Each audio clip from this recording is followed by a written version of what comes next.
అమరావతిలో ముఖ్యమంత్రి చంద్రబాబు అధ్యక్షతన జరిగిన ఏపీ మంత్రివర్గ సమావేశంలో 55కి పైగా అజెండా అంశాలపై చర్చించి పలు కీలక నిర్ణయాలు తీసుకున్నారు. స్థానిక సంస్థల్లో బీసీ రిజర్వేషన్లతో పాటు పలు అభివృద్ధి పారిశ్రామిక ప్రతిపాదనలకు కేబినెట్ ఆమోదం తెలిపింది. గ్రామీణ ప్రాంతాల్లో బీసీలకు 34%, పట్టణ ప్రాంతాల్లో 33.1% రిజర్వేషన్లు కల్పించాలని మంత్రివర్గం నిర్ణయించింది. అలాగే మేయర్ల ఎన్నికలను ప్రత్యక్ష పద్ధతిలో నిర్వహించేందుకు కేబినెట్ ఆమోదం తెలిపింది.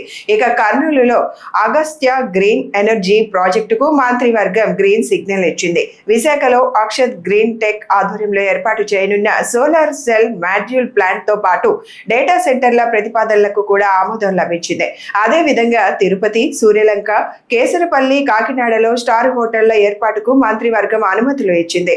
మొత్తంగా 55కు పైగా అంశాలపై నిర్ణయాలు తీసుకున్న ఏపీ కేబినెట్ బీసీ రిజర్వేషన్లు, గ్రీన్ ఎనర్జీ, పారిశ్రామిక పెట్టుబడులు, పర్యాటక రంగ అభివృద్ధికి ప్రాధాన్యత ఇచ్చింది.